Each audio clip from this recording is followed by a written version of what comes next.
नमस्कार दर्शक बंधु, स्वागत करुच्ची आपण को पुणी थे। दर्शक बंधु, आज आमर केन्द्रबिंदु होउची आमरी ग्रंथ रामायण। भारत एवं धर्मग्रंथ भितर जन्म जन्मांतर संपर्क रही। धर्मग्रंथ आमरी जीवनर आधार रही आसी। रामायण ग्रंथर महत्व तो आपण माने समस्ते जानिछे। आमर आज भिडियो रे जानिबा को पाइबे कि रामायण आमको क्यों सब शिक्षा मिलता है। प्रथम शिक्षा, खराब संगतर परिणाम। एकता तो आम समस्ते जानिछे कि ककेई भगवान राम को निज पुत्र भरत ठारू अधिक भल पाउथिले एवं स्नेह करुथिले। किंतु एमिति कौन हैला कि ककेई भितर भगवान राम प्रति ईर्षार भावना आसीगला। ये केवल मंथरा सह संगतर परिणाम थिला।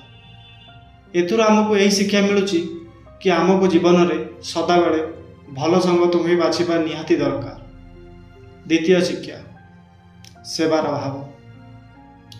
सेवार भाव गोटे महत्वपूर्ण शिक्षा होता है, जहाँकि यह भगवान राम ठार मिलता है। पदर लोभ ना, बरम निजर पिता दशरथक पई सेवार भाव ही भगवान रामकर राजा हबार मुख्य कारण थिला। भगवान श्रीराम निजर पिता आज्ञा पर बिना कौन आपत्ति वनवास चली जाइथिले।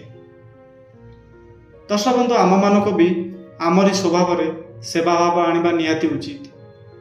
माता पिता प्रसन्नता ही आमरी प्रसन्नता होता है।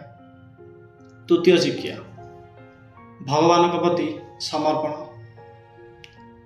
राम किंबा आराम गोटे बहुत सुंदर क्षण होता है, जेतेबेले समस्त अयोध्या निवासी निजर आरामदेह जीवन को त्याग करी भगवान राम सहित वनवास जावाई प्रस्तुत थिले।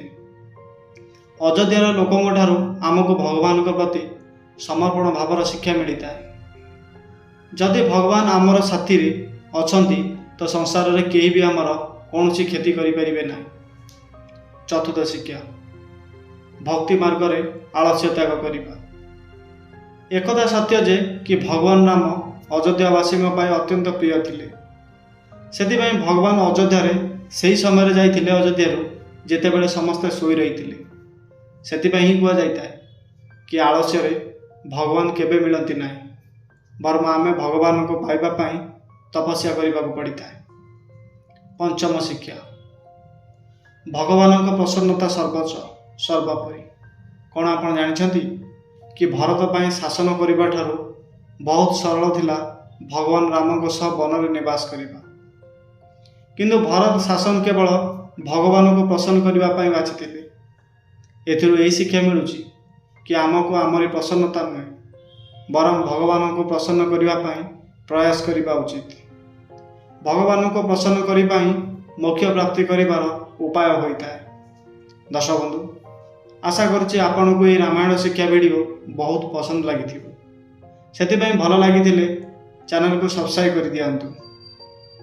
नेक्स्ट टाइम आ गोटे नुआ वीडियो सह देखा। धन्यवाद।